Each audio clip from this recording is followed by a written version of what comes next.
Hello दोस्तों। आप जैन दर्शन और शिक्षा से संबंधित जानकारी प्राप्त कर रहे हैं लगातार। और इसके पूर्व वीडियो में आपने शिक्षा के उद्देश्य, पाठ्यक्रम और शिक्षण विधियों के संबंध में पूर्ण जानकारी प्राप्त की हुई है। अब इस वीडियो में उसी क्रम में हम आगे चलते हैं और जानते हैं कि जैन दर्शन के शिक्षक के संबंध में क्या विचार हैं।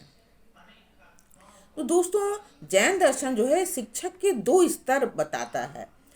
एक वह जो अनुशासन स्थापित करने और चरित्र निर्माण करने में सहायक हो, और दूसरा वह जो अध्ययन अध्यापन में निपुण हो और बच्चों की, छात्रों की शंकाओं का समाधान अच्छी तरह से कर सके, और वो जो भी ज्ञान दे उसको छात्र जो है अच्छी तरह से आत्मसात कर सकें। दोस्तों, व्यवहारिक दृष्टि से या आधुनिक युग के हिसाब से अगर हम देखें तो उस दृष्टि से भी यह सही प्रतीत होता है, क्योंकि आज ज्ञान की इतनी शाखाएं हो गई हैं कि हर शाखा का ज्ञान हर शिक्षक को हो यह संभव नहीं है।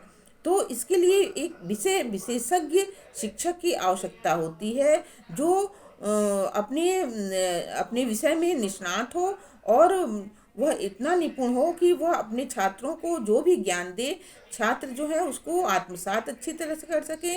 और साथ ही अगर छात्र कोई प्रश्न पूछते हैं, उनके अंदर कोई शंका होती है, तो उसका समाधान भी वह अच्छी तरह से कर सके।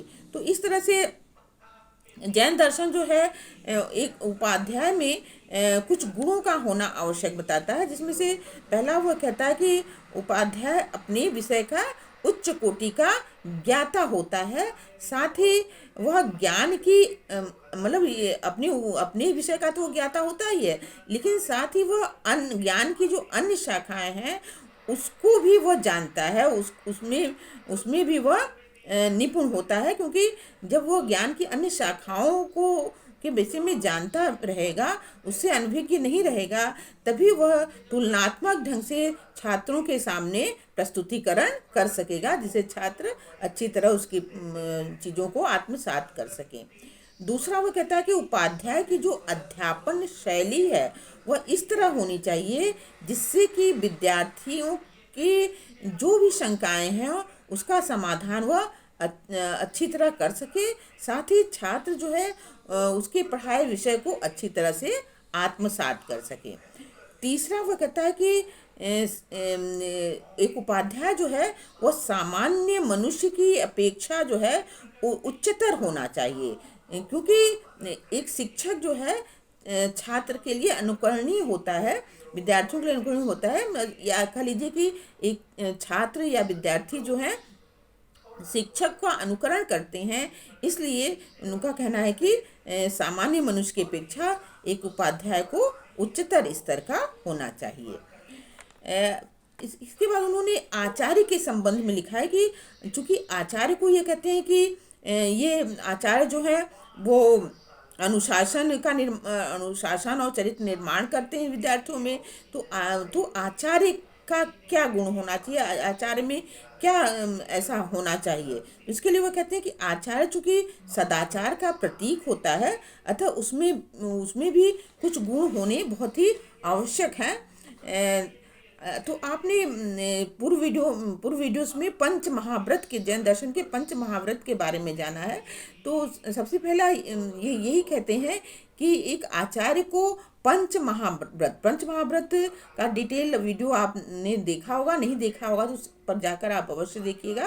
पंच महाव्रत है अहिंसा, सत्य, अस्तेय, ब्रह्मचर्य और अपरिग्रह। तो ये देखिए एक आचार्य को पंच महाव्रत का पालन अवश्य करना चाहिए, या कह लीजिए कि ये पंच महाव्रत जो है उसके जीवन का अंग होना चाहिए। दूसरा वो कहते हैं कि उसका जो आचरण है वो समाज सम्मत होना चाहिए। और तीसरा वो कहते हैं कि उनका उनका अपनी इंद्रियों पर नियंत्रण होना चाहिए, या कह लीजिए कि उन्हें जितेंद्रिय होना चाहिए।